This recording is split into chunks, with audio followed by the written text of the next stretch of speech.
has all the Bill Clinton mannerisms. Oh, he does. He does. America's governor, Ron DeSantis. That would obviously trigger us have to do a new map if we went from 28 to 29 or even to 30.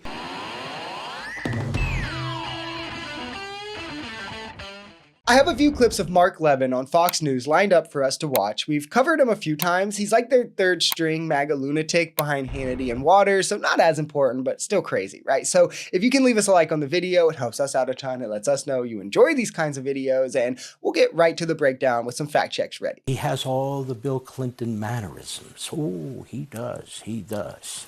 The guy's a fake, a fraud, and a phony. Up next on our program is America's governor, Ron DeSantis. Compare Ron DeSantis to Gavin Newsom. There's no comparison. Florida is tops in every possible category, whereas California is last in every possible category. California is a leader in public education. Many lists have them as one. They're a leader in healthcare access. Many lists have them as one. They have the fourth largest economy in the world, not just America, the world. They're first in manufacturing and farming and new businesses. Like, these are one of the things, again, where like anyone who wants to pretend this literally just wants to do Democrats bad. Like, they don't want to live in reality. They're just going to do this at any turn. Should not be taken serious because like clear facts are facts, right? One of the lowest rates of firearm mortality are in California, despite having multiple densely packed cities, right? They have the highest minimum, one of the highest minimum wages, strong union presence, LGBTQ acceptance, mental health, accessibility. It's just everything that rich conservatives hate because they have to pay on their income to help fund it. Like, you know, like, so California's education system doesn't fail like many red states, Oklahoma, right? Do we really need to compare like the two here? Newsom destroyed DeSantis with ease in a debate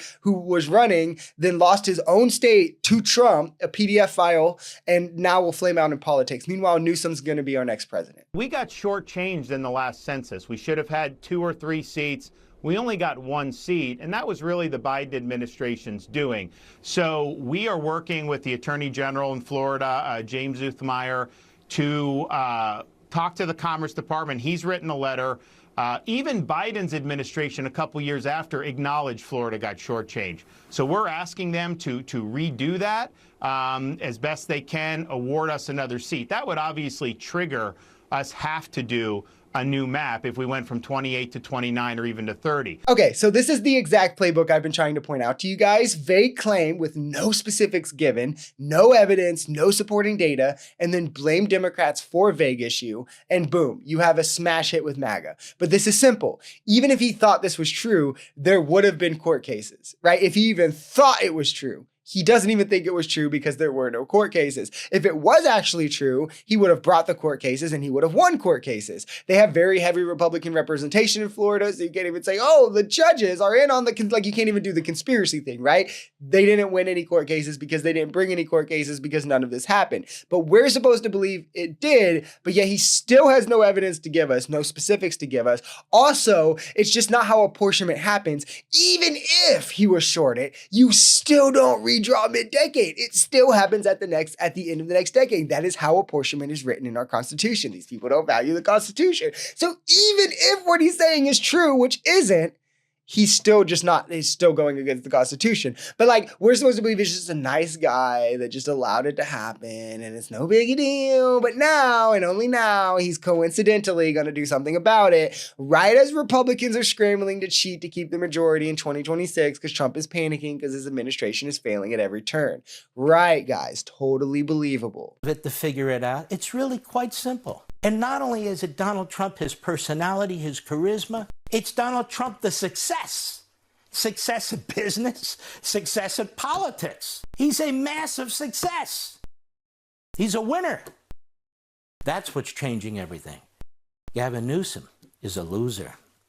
He's a buffoon. I love that no one in MAGA gets that Newsom is just mocking Trump. Like, they all think he's just trying to like out Trump or just be Trump. And like, it's how high these people look up to Trump, or like how high of a pedestal they put him on, that they're like, wow, Democrats think he's so cool. They want to be like him. Like, no. And also Newsom is obviously successful, right? He runs the 4th largest economy in the world with a rather successful tenure as governor. He's more than likely going to be the 2028 nominee for the Democrats with how the landscape is setting up at this moment with the current Republican roster. He definitely has a great chance to win. Like, especially if he spends the next 4 years courting Trump voters by mocking Trump's rhetoric and how he talks and does humor. But like, yeah, guys, let's just keep living in this fantasy where every Democrat is a failure and nobody likes them and they're unsuccessful. And instead, the PDF file felon who is like crashing our economy and destroying everything is the one that we should all want to be like and look up to.